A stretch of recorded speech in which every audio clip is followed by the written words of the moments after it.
when I was really suffering in my life and when I was really hitting my rock bottom, I was really trying to control the whole world. I was trying to control every aspect of my life, and I was really getting frustrated because it wasn't going the way I wanted it.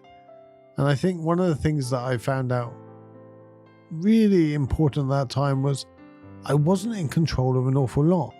And deciphering the difference between what I was in control of and what I wasn't in control of was really the holy grail of reducing my suffering. And on today's podcast, I want to share some of the things that you are in control of, what you aren't in control of, and also why it is really, really important.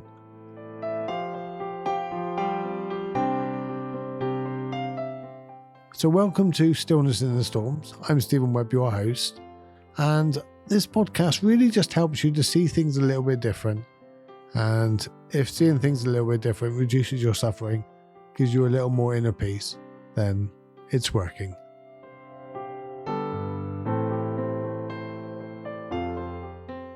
So a little bit about me. If this is the first time you ever heard my podcast, I'm paralysed just below the chest. I've been paralysed since I was 18.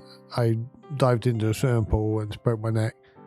And I'm also the mayor of Truro, so I'm into politics. I'm also a local councillor. Really, I hit my rock bottom at the age of 40, and at that point I set out to reduce other people's suffering, as well as mine, and I found ways of doing that, and I share them with you on this podcast. On this podcast today, I really want to talk to you about what is in your control and what isn't in your control. And this was really a huge eye-opener for me, because I really thought trying to control the world, trying to control everything, and because it wasn't going the way I wanted it, that was what was causing most of my suffering. And it's quite surprising how much we're not in control of. Let's face it, when you eat a donut, you don't even control where the weight's going to go on. Yet we're trying to control everything. We're trying to control everybody around us. We're trying to control our family. We're trying to control the political spectrum of the country. We're trying to control our local community. We're trying to control our neighbours. And yet we don't really have that much control of our own lives when it comes down to making decisions and things like that. Do you know, it's really, really funny when you think about it. But what is in your power? What is in your control? You know, control means that you can have some kind of influence over the outcome. And really, the ultimate control is you have complete control over the outcome. And you're going to find out that we really don't have virtually any complete control over our outcome. We don't even have control over our thoughts and our feelings. And we have some control over our actions, but we don't have any control over where the actions go. Like firing a bow and arrow, you can do all the training, you can do all the preparation. But once you let go of that arrow, that's it. It's up to the wind, it's up to nature, it's up to everything else. Once you let go of it. So once that action is out into the world, what happens with it is totally nothing to do with you, or not in your circle of influence anyway. Just the same as you could replace that bow with something you say. Perhaps you say something to somebody, and you know how that lands, how they feel about it, where it goes, how it's spread, how the ripples go. Totally not in your control. The only thing that was in your control was whether you should say it or not. And that's it. So, yeah. What are you in control of? So, let's start with that. You're in control of your mind to some degree, and a lot less than people think. Now, then, you cannot control your next thought, because if I say to you, what's your next thought?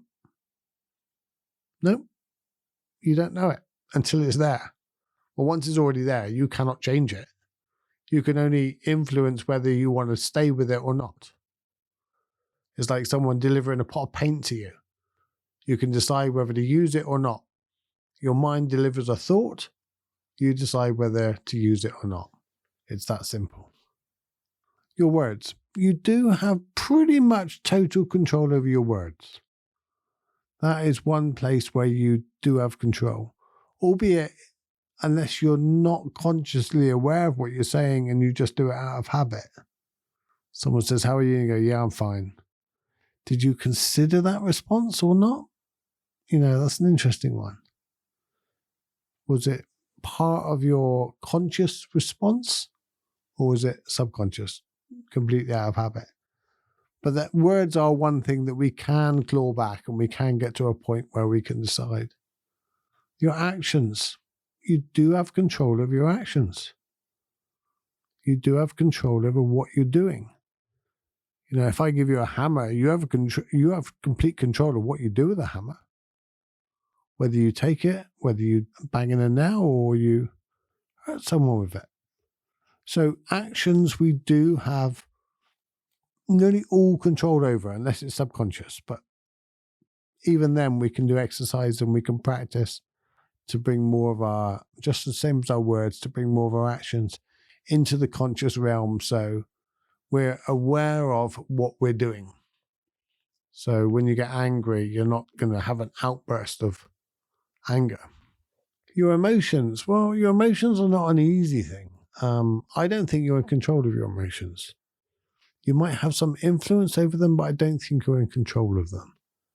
Your emotions arise, just the same as your thoughts come in. Emotions arise at any given circumstances.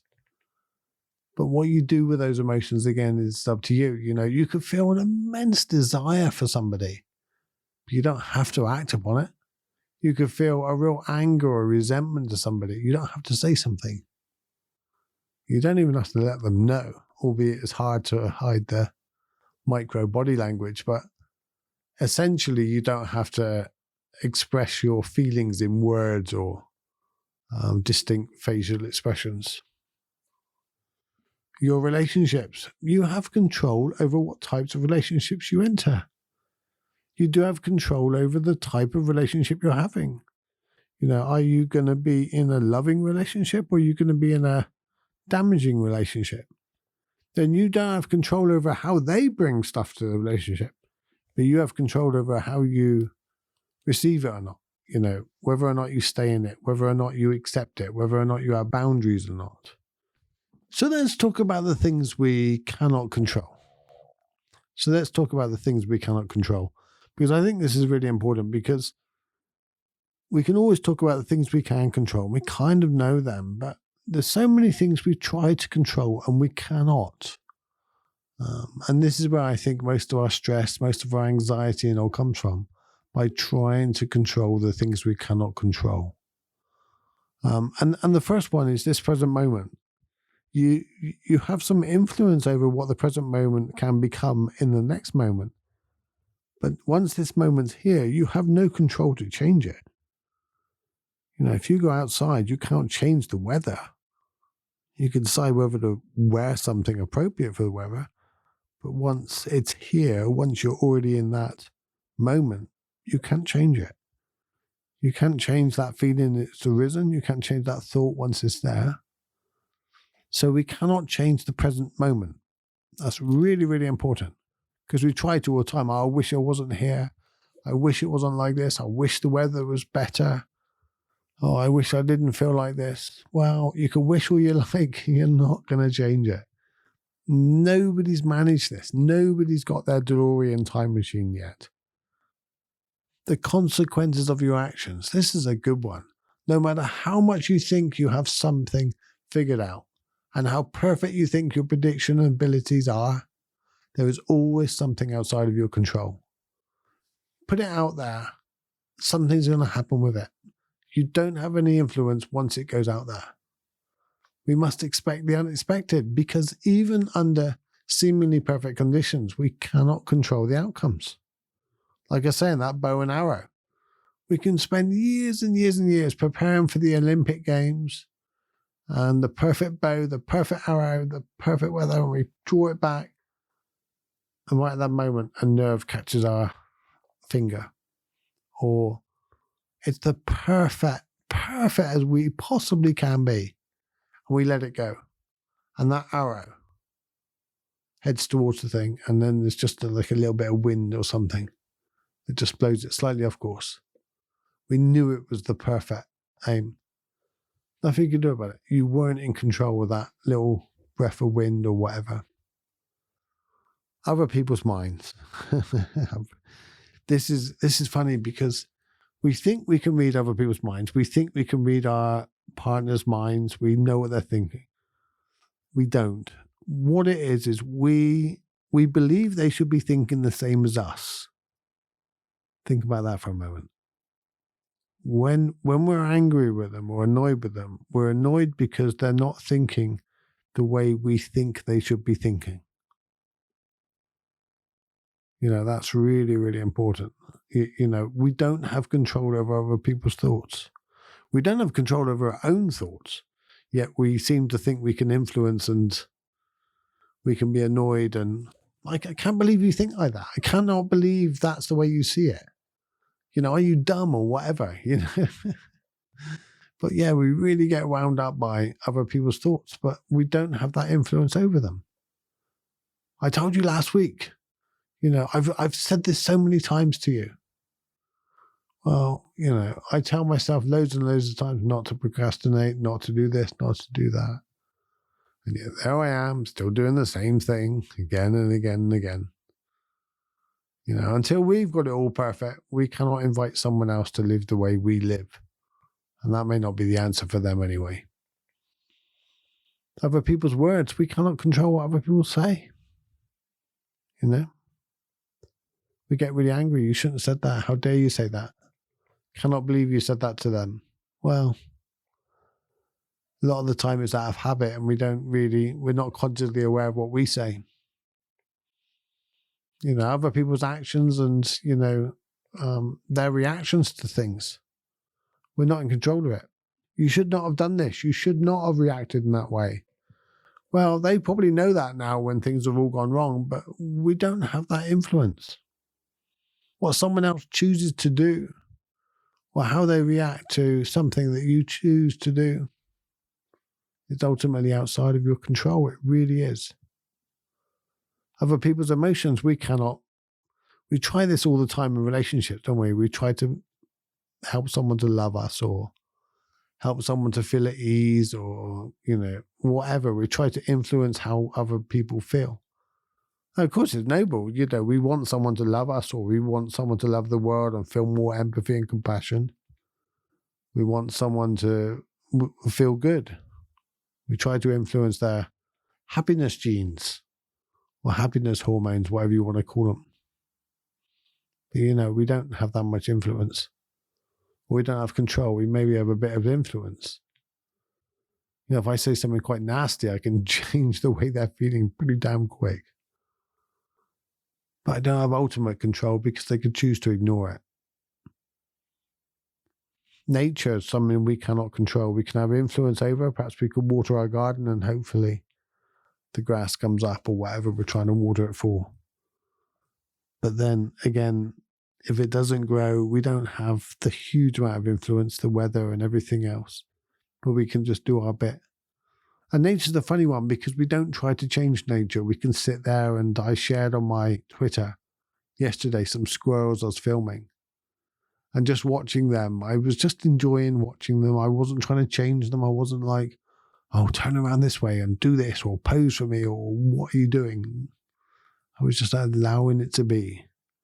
Just the same as the river, just allowing the river to be. So, we don't try to change nature and we're relaxed with that. That's okay. That's fine. That's what we need to do with other people a little more. We need to realize that other humans are just nature. Same as that squirrel.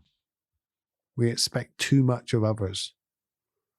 We're not perfect ourselves. We're struggling ourselves, yet we expect other people around us to be perfect with us. The universe as a whole, we can't control.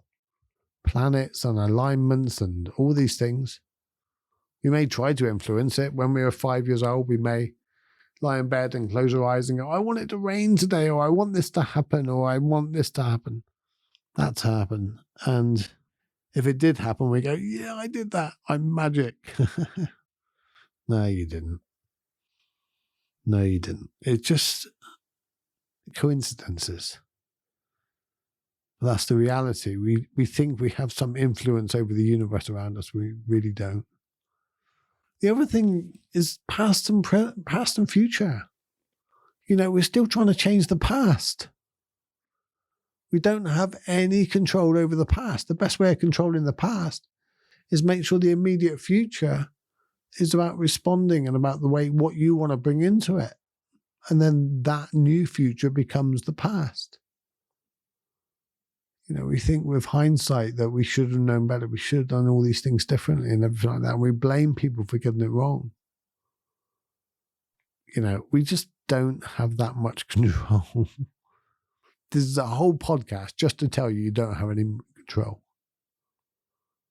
But I will, let's turn it around a little bit. You have some little control, yet you don't have great power over, liberating yourself. By realizing what you don't have control of, you can spend most of your time focusing on what you do have control of.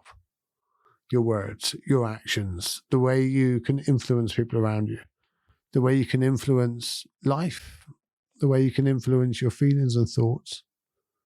If you focus on negative thoughts, when they arise and you put all the weight on them, or when a feeling arises that you don't like and you put all that weight onto it, your body and your mind will give you more of those feelings. If you don't put that much weight and you don't put that much focus on them, it won't give you them much more. And that's the simple thing. So you can influence what comes next by focusing on what you focus on in that present moment. If you focus on peace, just a deep breath, the next moment's going to be a little more peaceful. And that's the Holy Grail. You can focus on what you want in the next moment. You may get it, you may not get it. Just don't get attached to whether you get it or not. I'm Steven Webb, and that's my podcast this week. Just, focus on more on what you are in control of, and you're in control of very little. This is Stillness in the Storms, and,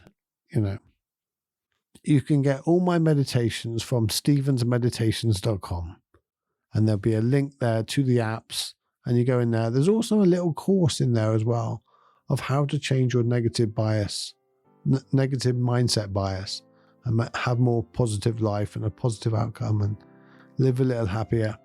That's all part of the app.